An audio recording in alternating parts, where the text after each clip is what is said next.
আগে বসে বসে মানুষের ভিডিও দেখতাম ফেসবুকে, সেটাই ভালো ছিল। কে যে বললো ফেস খুলতে আর কে যে বললো ভিডিও বানাইতে, ভাইরে ভাই কী যে একটা ফেরা।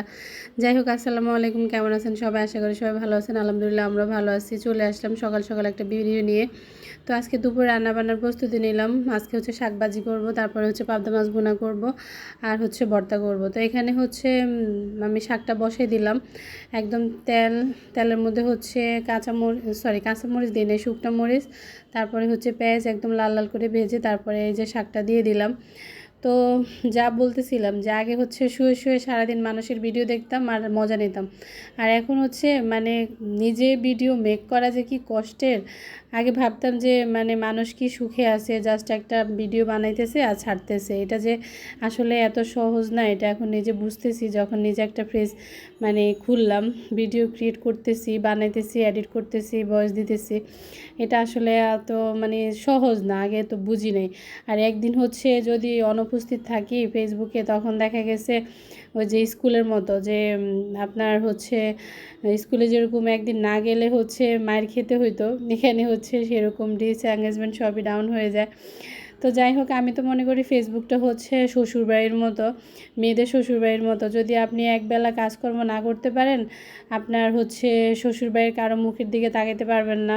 সবার হচ্ছে মানে আপনার সাথে এঙ্গেজমেন্ট কমে যাবে, সবার ভালো ব্যবহারটা আপনার সাথে কমে যাবে। দুপুরে হচ্ছে খাবার খেতে বসলে মানে শাশুড়ির মুখ কালো, মুখ ঝামটি খেতে হবে। ঠিক তেমনি ফেসবুকে একদিন ভিডিও না দিলে হচ্ছে এঙ্গেজমেন্ট রিস্কটা কমে যায়।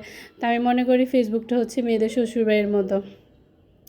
যাই হোক, অনেক কথা বলে ফেললাম। বলতে বলতে আমার এদিকে হচ্ছে ঘর মোছাও শেষ হয়ে গেছে, আর এদিকে হচ্ছে আমি এই যে মরিচ হচ্ছে তেলে ভেজে নিলাম, আর হচ্ছে ভর্তার জন্য হচ্ছে মাছটাও ভেজে নিলাম।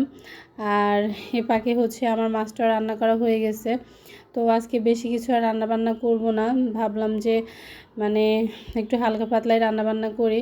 আর এখানে ভর্তার জন্য হচ্ছে পেঁয়াজটা ভেজে নিলাম, আর আমার জন্য একটু ফল কেটে নিলাম দুপুরে, কারণ 12টার দিকে হচ্ছে ডায়াবেটিস রোগীদের একটু হালকা পাতলা কিছু দেওয়া লাগে। তো এই তো আমার জন্য হচ্ছে মালটা আর আপেল কেটে নিলাম। তো এখন আসছি এখানে হচ্ছে ভর্তাটা করে ফেলবো। আর ভর্তাটা দেখা গেছে করার আগে হচ্ছে আমি মাছটা বসাই দিব। তো এই যে এখানে পাবদা মাছটা বসাই দিলাম, তেলের মধ্যে হচ্ছে পেঁয়াজ কাঁচামরিচ দিয়ে দিচ্ছি। আসলে চেষ্টা করতেছি যে এখন একটু সব কিছু কম কম করে মানে খাওয়ার জন্য, যে আমি নাকি তেল নাকি অনেক বেশি খাই, পেঁয়াজ নাকি অনেক বেশি খাই, সব কিছুর অনেক দাম বেড়ে গেছে। এর জন্য চিন্তা করতেছি এখন একটু কম কম দিয়ে রান্না করব। আর আম্মা হচ্ছে বেশি তেলের মানে তরকারি খেতে পারে না, যেহেতু বয়স হয়েছে, আসলে তেল ঝাল মশলা এগুলো মানে খেতে পারে না। তো আজকে ওনার কথা চিন্তা করেই হচ্ছে ভর্তাটা করলাম। মাশাল্লাহ আজকে ভর্তা শাকভাজি দিয়ে মাশাল্লাহ অনেক ভাত খেয়েছে। অনেক দিন পরে বলতেছে ভর্তাটা অনেক ভালো হয়েছে। তো চিন্তা করলাম যে এখন থেকে এভাবে একটু ভর্তা করে দিব।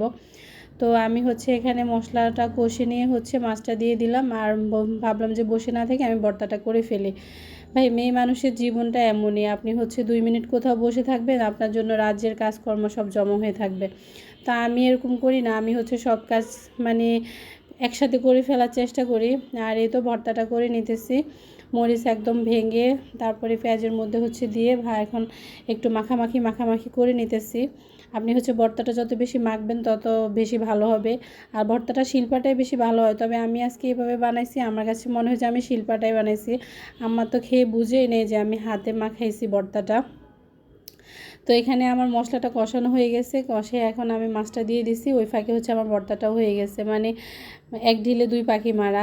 যাই হোক, আমার রান্না বান্না শেষ হয়ে গেছে। তো ভিডিওটা ভালো লাগলে সবাই লাইক কমেন্ট করবেন, বেশি বেশি করে শেয়ার করবেন, আর হচ্ছে ফেসবুক পেজ থেকে দেখে থাকলে ফলো দিয়ে দিবেন, আর ইউটিউব থেকে সাবস্ক্রাইব করে দিবেন।